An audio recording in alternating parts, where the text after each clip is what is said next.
Coucou mes loulous, j'espère que vous allez bien et que vous avez passé une super semaine. C'est parti pour ce nouveau vlog, je vais vous raconter la mienne. Tout d'abord, le week-end dernier, je suis encore partie en vadrouille. Une fois de plus, c'était pour faire des jeux de société. Voilà, quand on est en convalescence, je trouve ça hyper important de continuer à garder du lien social, de ne pas rester toujours enfermé chez soi et de faire des petites activités. Enfin, en tout cas, tout ce qui est activité physique, c'est compliqué en dehors de la rééducation. Mais du coup, je me rattrape sur tout ce qui est jeux de société et jeux vidéo. En tout cas, une fois de plus, c'était vraiment chouette, j'ai passé un super moment, j'ai découvert plein de jeux que je ne connaissais pas, notamment un qui s'appelait Spellbook. Voilà, c'est un petit jeu où tu dois collecter du mana pour apprendre des sorts et gagner un maximum de points, donc c'était vraiment intéressant. Franchement, ça m'a changé d'air et ça m'a changé les idées.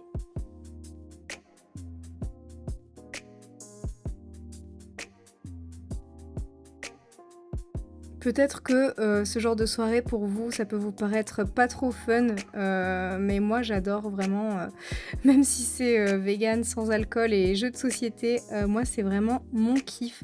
Faut dire que d'habitude je suis tellement tout le temps en train de travailler dans la fête avec beaucoup de musique, du bruit sur les salons de l'érotisme par exemple, que quand je suis dans le privé, j'adore passer des moments au calme pour me ressourcer.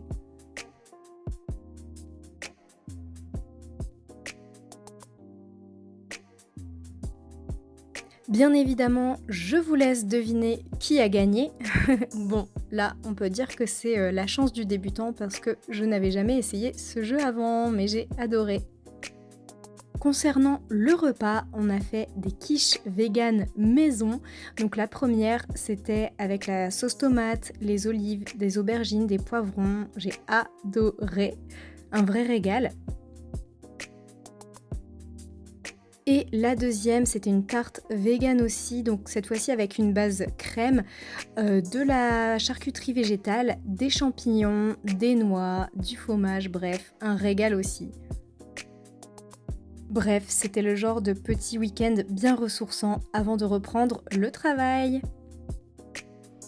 Alors cette semaine, je vais vous montrer la partie la moins amusante de mon travail, enfin en tout cas pour mon cas personnellement, la partie qui me plaît le moins, c'est-à-dire tout ce qui est administratif, donc notamment la déclaration URSSAF et le registre des recettes, voilà. Donc quand on est indépendant, qu'on travaille à notre compte, on est tenu d'effectuer une déclaration de chiffre d'affaires auprès de l'URSSAF, donc soit mensuelle, soit trimestrielle.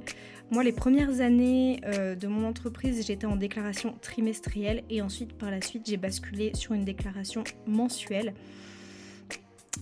C'est-à-dire qu'on va déclarer le chiffre d'affaires qu'on a effectué sur la période donnée. Voilà.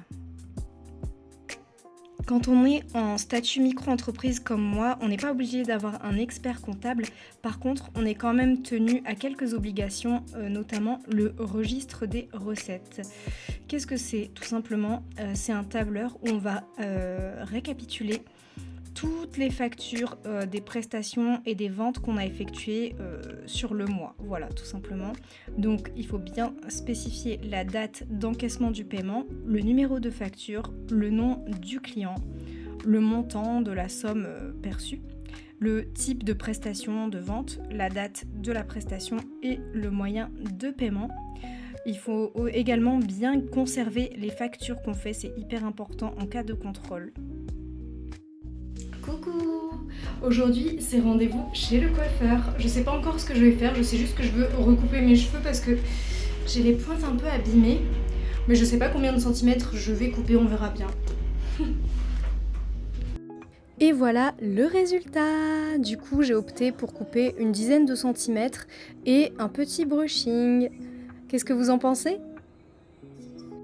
Et de derrière, ça donne ça. J'ai gardé un peu de longueur pour la levrette.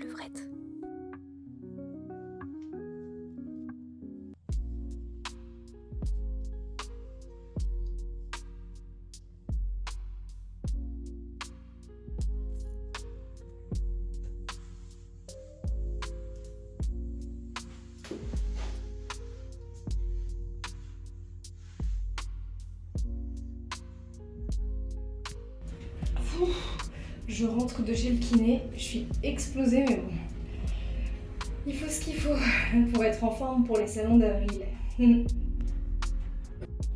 Une de mes plus grandes fiertés de cette semaine, c'est que ma jambe récupère de plus en plus de muscles grâce à la rééducation et je me déplace de mieux en mieux, je suis trop contente. Du coup, vu que je récupère de plus en plus d'autonomie et que j'arrive à prendre les transports en commun, j'en ai profité pour sortir et voir des collègues. Et si jamais vous vous posiez la question de ce qu'on peut consommer quand on est vegan et qu'on est en sortie à l'extérieur, sachez que de plus en plus d'établissements proposent des alternatives végétales. Par exemple ici, j'étais en train de savourer un chocolat chaud au lait végétal. Et concernant les fast-food, moi ma référence c'est Subway parce que du coup on peut choisir ce qu'on met dans le sandwich, c'est vraiment personnalisé et on a des options avec des steaks de légumes, on peut tout à fait faire un sandwich 100% végétal. Voilà, c'est déjà la fin de ce vlog, j'espère qu'il vous aura plu, je vous fais des gros bisous et je vous dis à la semaine prochaine. Ciao!